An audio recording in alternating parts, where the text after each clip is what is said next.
విస్మయంతో, ఒక బాధతో, ఆవేదనతో అక్కడ చనిపోయిన 3 జింకల గురించి కానీ, అదేవిధంగా అక్కడ చెట్లు కొట్టేయడం గురించి కానీ, దొంగల్లాగొచ్చి అర్ధరాత్రి అపరాత్రి అని కాకుండా 100 ఎకరాల్లో వారు ఏదైతే దాడి చేసినారో ప్రభుత్వమే మరి రక్షించాల్సిన వాళ్ళే భక్షిస్తుంటే సహజంగానే ఆవేదనతో అటు హెచ్సియు విద్యార్థులు కానీ, దేశవ్యాప్తంగా పర్యావరణవేత్తలు కానీ ఉద్యమం చేసినారు. కానీ దీని వెనకాల అసలు రేవంత్ రెడ్డి గారు ఇంత హడావుడి, ఇంత హంగామా ఎందుకు చేస్తున్నారు అని మేము ఆరాధిస్తే దీని వెనకాల దాదాపు 10,000 కోట్లను దోచే ఒక భారీ స్కామ్కు వారు తెరదీసినట్టుగా మాకు సమాచారం అందింది. జరిగింది ఏమంటే, నిన్న హరీష్ రావు గారు మీకు చాలా వివరంగా ప్రెస్ మీట్లో కొన్ని విషయాలు చెప్పారు. ఎట్లా ఈ ప్రభుత్వం సుప్రీంకోర్టు గైడ్లైన్స్ని తుంగలో దొక్కుతోంది, సుప్రీంకోర్టు తీర్పులను బేఖాతరు చేస్తోంది, ఎట్లా వాల్టా చట్టాన్ని ఉల్లంఘించింది, ఎట్లా ఫారెస్ట్ యాక్ట్ని కూడా, ఎట్లా ఫారెస్ట్ కన్జర్వేషన్ యాక్ట్ని కూడా ఎట్లా ఉల్లంఘించింది, అన్ని విషయాలు కూడా నిన్న వారు చాలా వివరంగా చెప్పారు. నేను వాటి జోలికి పోను. కానీ నేను చెప్పేది ఒక సరికొత్త ఆర్థిక నేరానికి ఏదైతే రేవంత్ రెడ్డి ప్రభుత్వం తెరలేపిందో, ఒక గోల్మాల్ ఏదైతే చేస్తూ ఉందో దాని విషయాల్లో నేను మీకు కొన్ని విషయాలు చెప్పాలనుకుంటా ఉన్నా. ఎక్కడ స్టార్ట్ అయింది అసలు ఈ కుంభకోణం అంతా కూడా? అసలు ఇందాక నేను చెప్పినట్టు ఈ భూమి ఏదైతే ఉన్నదో, ఈ 400 ఎకరాల అడవి భూమి అనే మాట నేను చాలా స్పష్టంగా, అటవీ భూమి అనే మాట పూర్తిగా ఉన్న అవగాహనతో మాట్లాడుతున్నా. అది కూడా చాలా స్పష్టంగా సుప్రీంకోర్టు తీర్పుల ఆధారంగా మాట్లాడుతూ ఉన్నాను. ఎందుకంటే నిన్న హరీష్ రావు గారు మీకు చెప్పారు, మీరు చూశారు. సుప్రీంకోర్టు 1996లోనే, అంటే దాదాపు 30 ఏళ్ల కిందటనే స్పష్టమైన తీర్పు ఇచ్చింది. అడవి అని ప్రత్యేకంగా రిజర్వ్ ఫారెస్ట్ అని డిక్లేర్ చేయకపోయినా అడవులకు ఉండాల్సిన లక్షణాలు ఉంటే, 0.4 క్యానపీ ఉంటే ఖచ్చితంగా అది ప్రైవేట్ ల్యాండ్ అయినా, ఓనర్షిప్ ఎవరిదైనా ఖచ్చితంగా దాన్ని అటవీ భూమిగానే గుర్తించాలి అని సుప్రీంకోర్టు తీర్పు ఇవ్వడమే కాకుండా సుప్రీంకోర్టు రాష్ట్ర ప్రభుత్వాలకు ఆదేశం కూడా ఇచ్చింది. ఏమని? మీ దగ్గర సుప్రీంకోర్టు తీర్పుకు అనుకూలంగా ఓనర్షిప్ ఎవరిదున్నా అట్లాంటి భూములు ఎక్కడెక్కడ ఉన్నాయి లెక్క తీయండి, దాన్ని రిజర్వ్ ఫారెస్ట్గా ఆల్రెడీ డిక్లేర్ చేసి ఉన్నా చేయకపోయినా ఆ లిస్టు మాకు పంపించండి అంటే, ఇక్కడ కూడా మన తెలంగాణ ప్రభుత్వం కూడా, రేవంత్ రెడ్డి ప్రభుత్వం కూడా సుప్రీంకోర్టు ఆదేశాలకు అనుగుణంగా ఒక కమిటీని కూడా ఏర్పాటు చేసింది ఆ స్థలాలను గుర్తించడానికి. అందుకే 0.4 క్యానపీ ఉన్న ఈ భూమి ఖచ్చితంగా అటవీ భూమి. మీరు చూస్తారు, సుప్రీంకోర్టు ఆల్రెడీ దాన్ని అటవీ భూమిగానే చెప్పింది. మన జస్టిస్ గవాయ్ గారు కూడా చెప్పారు. ఫారెస్ట్ కన్జర్వేషన్ యాక్ట్ 1980 ప్రకారం రేవంత్ రెడ్డి గారు చేసిన అతిపెద్ద ఫైనాన్షియల్ ఫ్రాడ్ ఏంటి అంటే, ఒక అటవీ భూమిని ఇవాళ తాకట్టు పెట్టడం లేదా అమ్మడం, ఆ అధికారం గవర్నమెంట్ కూడా లేదు. మీకు తెలుసు, పోడు పట్టాలు మేము ఇచ్చాం గతంలో. పోడు పట్టాలు కూడా మీకు తెలుసు, ROFR కింద పోడు పట్టాలు కూడా they won't give you complete rights on the land. మీరు దాన్ని అక్కడ సాగు చేసుకునే దానికి అవకాశం ఉంటుంది, పొజిషన్కి అవకాశం ఉంటుంది తప్ప ఓనర్షిప్ ఉండదు, దాన్ని అమ్మేదానికి అవకాశం ఉండదు పోడు పట్టా విషయంలో కూడా. అట్లాగే ఈ అటవీ భూమి ఏదైతే ఉందో, అడవి లక్షణాలు కలిగి ఉన్న భూమి ఏదైతే ఉందో, 1980 ఫారెస్ట్ కన్జర్వేషన్ యాక్ట్ ప్రకారం ఇది మొత్తం రేవంత్ రెడ్డి గారికి తెలుసు. ఆయనకు తెలియదని కాదు, ఆయనకు తెలియకుండా జరిగింది అనడానికి కూడా లేదు. ఇక్కడ ఇంపార్టెంట్ ఇష్యూస్ 2-3 నేను మీకు స్పష్టంగా చెప్తాను. ఒకటి, ఎలాంటి ఎన్వైర్మెంటల్ ఇంపాక్ట్ అసెస్మెంట్ జరగలేదు అని చెప్పి మరి అటవీ శాఖ అనుమతి లేదు, ఎన్వైర్మెంటల్ ఇంపాక్ట్ అసెస్మెంట్ లేదు, ఇంకా ట్రాన్స్ఫర్ కూడా టైటిల్ది పూర్తిగా కాలేదు. అయినప్పటికీ ఫైనాన్షియల్ ఇన్స్టిట్యూషన్స్ని వెంటనే ఆగమేఘాల మీద ప్రభావితం చేసి ప్రభుత్వ అధికారులు మరి మిస్లీడ్ చేసినారా, ముఖ్యమంత్రి వాళ్ళని డైరెక్ట్ చేసినారా తెలియదు, మరి ఒక భారీ ఆర్థిక నేరానికి పాల్పడ్డారు. ఎట్లా చేసినారు ఇది? ముఖ్యమంత్రి గారికి ఒక బీజేపీ ఎంపీ పూర్తి స్థాయిలో వెనుక ఉండి సహకరించి ఒక బ్రోకర్ కంపెనీని తీసుకొచ్చారు. ఆ కంపెనీ పేరు Trust Investment Advisors Private Limited అనే పేరుకు మర్చెంట్ బ్యాంకర్, బట్ చేసేది బ్రోకరేజ్. వారు ఈ కాన్సెప్ట్ వారికి చెప్పారు, మీకు FRBMను బైపాస్ చేస్తూ మీకు డబ్బులు తెచ్చిస్తాము, మీరు దానికి గాను మాకు డబ్బులు ఇవ్వండి, ఆ తర్వాత మీ ఇష్టం ఉన్న వాళ్ళకు భూములు అమ్ముకోండి. ఇది ఓవరాల్గా స్కీమ్.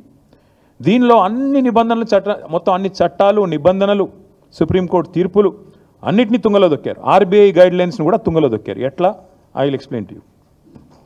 ఈ ట్రస్ట్ ఇన్వెస్ట్మెంట్ అడ్వైజర్ అనే కంపెనీ వారికి రాష్ట్ర ప్రభుత్వం ఇప్పటికే 170 కోట్లు, దాదాపు 170 కోట్లు, 169 కోట్ల చిల్లర వారు ఇప్పటికే లంచం రూపంలో చెల్లించారు. వాళ్ళు సరే దాన్ని కమిషన్ అంటారు, నేనైతే పక్కా చేసింది నేరం కాబట్టి లంచమనే అంటున్నా. ఆ ట్రస్ట్ ఇన్వెస్ట్మెంట్ అడ్వైజర్ వాళ్ళు ఇంకొక ఫైనాన్షియల్ అడ్వైజరీ సర్వీసెస్ ఫామ్ని ముంగట పెట్టారు. బీకన్ ట్రస్టీషిప్ అనే కంపెనీని రంగంలో దించారు. ఇదంతా కూడా ఏంటంటే ఒక స్కీమ్ ప్రకారం. ఇక్కడ ఇంపార్టెంట్ పాయింట్, పేరుకు పోయిన సంవత్సరమే రాష్ట్ర ప్రభుత్వం మాకు సుప్రీంకోర్టు తీర్పు రాగానే ఈ భూమిని మేము 75 కోట్లు పర్ ఎకరం మేము టీజీఐఏసీకి బదలాయిస్తున్నామని చెప్పి ఒక జీవో ఇచ్చింది. కానీ జీవో మాత్రమే ఇచ్చింది తప్ప ఆ ల్యాండ్ను ఎలియనేషన్ చేయలేదు, సేల్ డీడ్ చేయలేదు, మ్యూటేషన్ కూడా కాలేదు. అయినప్పటికీ తనకు చెందని భూమి, అంటే మ్యూటేషన్ అయితేనే నీ పేరు మీదకి ఓనర్షిప్ వస్తేనే ఆ ల్యాండ్ నీదన్నట్టు లెక్క. ఇప్పుడు హెచ్ఈయూ కూడా అదే అంటున్నారు కదా, హెచ్ఈయూకి ల్యాండే లేదు, హెచ్ఈయూ ల్యాండ్స్ అన్ని మావే అని గవర్నమెంట్ ఎందుకు అంటుంది? ఎందుకంటే మ్యూటేషన్ కాలేదు కాబట్టి ఇంకా రికార్డ్స్ ప్రకారం నాదే ప్రభుత్వ భూమి అని ఈరోజు కూడా ప్రభుత్వం అదే వాదన చేస్తూ ఉంది. ఇవాళ ఇక్కడ కూడా అక్షరాల అదే జరిగింది. జనరల్గా ఇప్పుడు ఉదాహరణకి మీరు ఎవరైనా సరే వ్యక్తిగతంగా మనం ఒక ప్రాపర్టీ, మనకు ఒక ఇల్లో ఫ్లాటో ఉందనుకోండి, లేదా ఒక ప్లాట్ ఉందనుకోండి, దాన్ని మీరు దాని మీద లోన్ తీసుకోవాలనుకుంటున్నారు తనఖా పెట్టి. జనరల్గా ప్రాసెస్ ఏముంటుంది?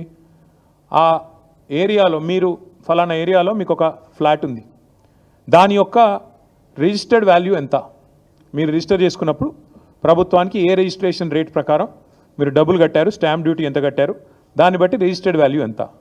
కాకపోతే జనరల్గా ఏముంటుంది, రిజిస్టర్డ్ వాల్యూకి జనరల్గా మార్కెట్ వాల్యూకి ఉండే కొంత అంతరం ఉంటుంది. ఆ మార్కెట్ వాల్యూ ఎంత, దాన్ని బేస్ చేసుకొని మీకు అల్టిమేట్గా లోను ఇస్తారు. ఎందుకంటే దాన్ని తనఖా పెట్టుకోనో లేకపోతే దాన్ని గ్యారంటీ కింద పెట్టుకొని మీకు ఇస్తారు. ఇక్కడ ఏం జరిగింది ఈ విషయంలో?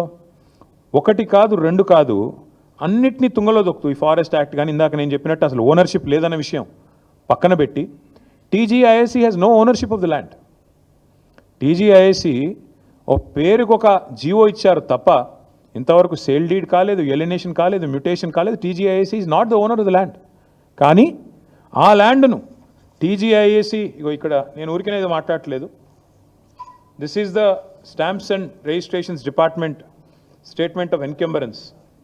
ఏదైతే రేవంత్ రెడ్డి గారి ప్రభుత్వం ఈ భూములు తనవి కాకపోయినప్పటికీ ఏదైతే టీజీఐఏసీ ఆ బీకన్ అనే కంపెనీకి రాసిచ్చేసిందో దానికి సంబంధించిన వివరాలు, ఈసీ ఎన్కంబరెన్స్ మీరు కూడా దొరుకుతుంది, ఆన్లైన్ వెతికితే మీకు కూడా వెంటనే దొరుకుతుంది.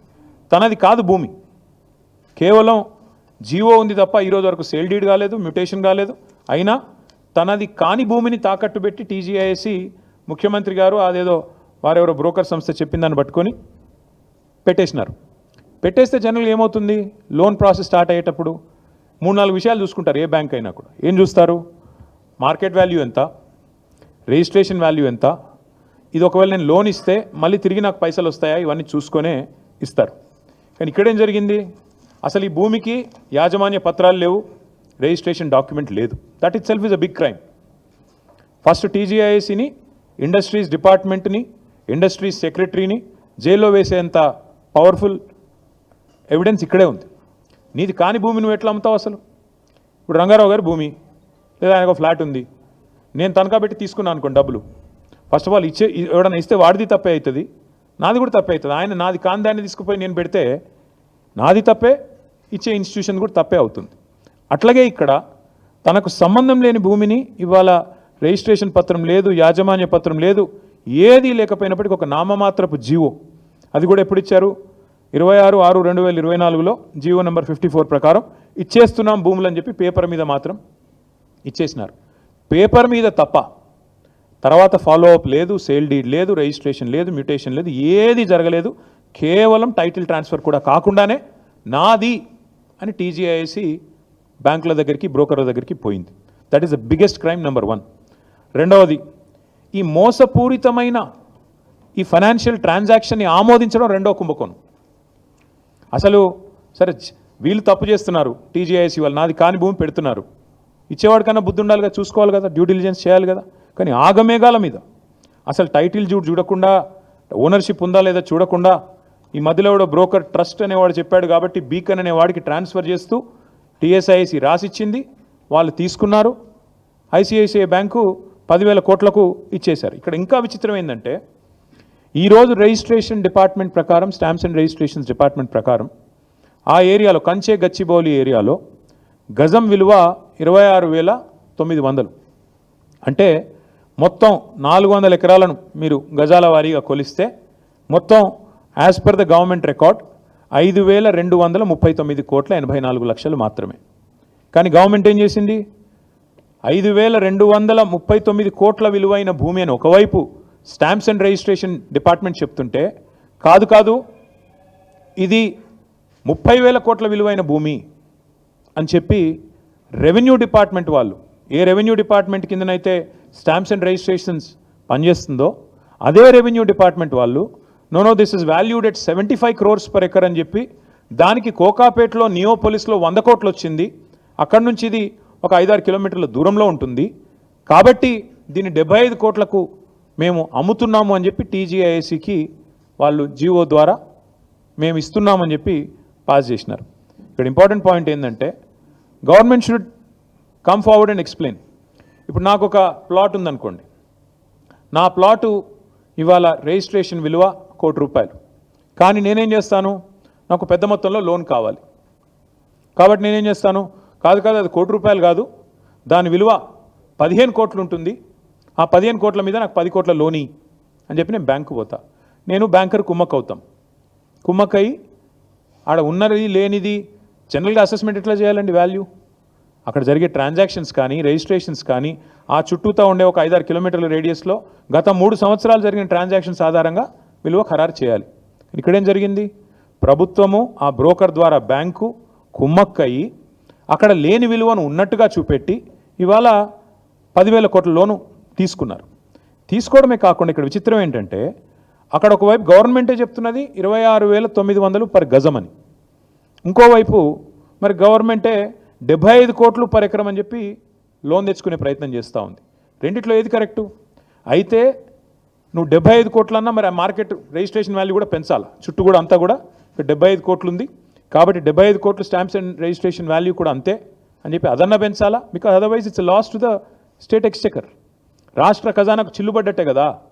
75 కోట్లు అని చెప్పి నువ్వే ధర అని చెప్పి ప్రభుత్వం నేరుగా బ్యాంకుల దగ్గరికి పోయి మరొక వైపు 12-13 కోట్లకే ఎకరం అమ్ముతుంటే అది రాష్ట్ర ఖజానాకు చిల్లుబడ్డట్టే కదా.